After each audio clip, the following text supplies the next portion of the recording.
Do you know what I like to do on my mother's birthday? I like to look at some baseball cards, but I'm going to start off with a basketball card. A card I have wanted for a long time, and I got a beautiful example of it. And that is the Kareem Abdul-Jabbar rookie card from 1969 Topps. And it is a beauty.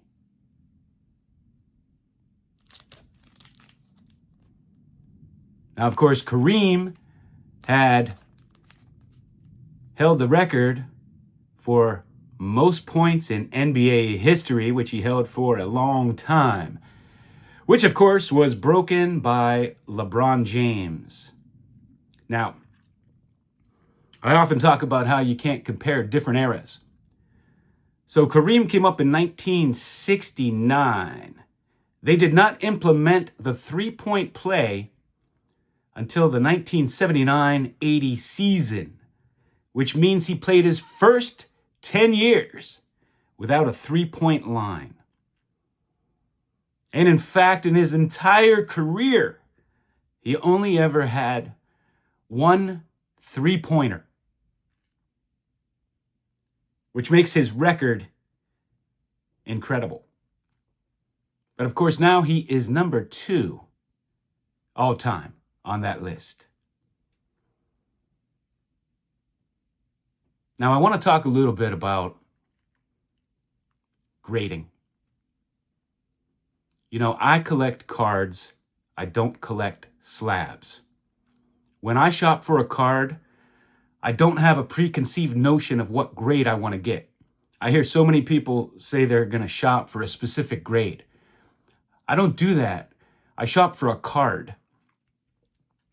Now, this is one of the nicest examples of this card I've personally seen. I've seen 7s that really look bad. This card, it's difficult to find centered. It usually has some surface issues. This is a 4. And I've seen, 7s, 3 grades higher that I wouldn't want to own. And I sometimes get triggered over grades. If I was playing a game, I'd probably lose with this one. Somebody would have a 5 that looked like crap.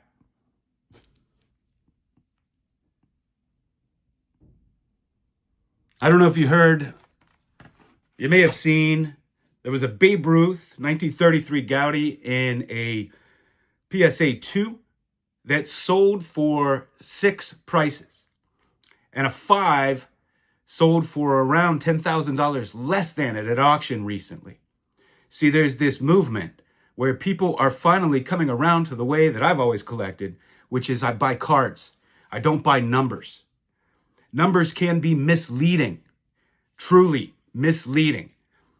Now, you have to pay way up for numbers, and it doesn't always mean it's a nicer looking card. It might be technically better. Maybe it has sharp corners. It's off-centered, both top and to the side. And there are lower cards that look way better. But you're going to be up there on the registry. If you're playing a game where the competition is what numbers on your slab, you might win. But it doesn't mean it's a better looking card. We have a situation now where when you post a PSA slab and it's an old one, people put it down. One of the things that triggers me is, and I mean no offense to this, it's often meant in a good way, but it still triggers me, is when somebody says, wow, how is that a 2? Or wow, how is that a 4? And it's like, you're not looking at the card, you're looking at the number. I had posted on my Facebook page a card that there were only 2 ever graded. And it's an old vintage card from the early 1900s, and it was in a 2. And when I posted it, somebody commented and said, how is that a 2? And I'm like, I just posted a rare card you've never seen before. I'm so excited to get it, and all you're looking at is that number? That's the comment you're going to make? Is about the number. Man, that triggers me. I wanted to show you a few cards. Here's a dream card of mine. It's my favorite Mickey Mantle. It's a dandy. It's perfectly centered. No staining. It's in a Beckett holder, and it's a 2.5. Now, in the modern hobby, people will put you down for having a Beckett. Oh, you got to have PSA. That's not gonna sell for much. But I bought the card.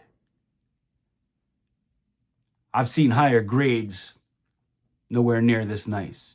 Off center. Another dream card of mine was the Wilson Franks. Ted Williams. Gets a nice 2. Look how beautiful that card is.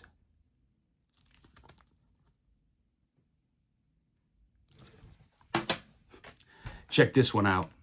This is a fair 1.5 Honus Wagner. I can't find a damn thing wrong with it. Not to justify that. A 1.5. I have seen 3s, 4s that don't look this nice. But it's junk. It's a 1.5. Now, we're all 1.5s equal? If you pull up the comps, do you really think all the 1.5s look like this? Should you be going off comps? I'm willing to pay up for a card that looks like this. What do you see? Anything? Here's a home run Baker. 1912 T227. One of my all-time favorite cards. When you see these cards, they usually look like crap. They're usually pretty beat. This is a set that you don't really find good-looking cards. Just amazing. An amazing, beautiful baseball card.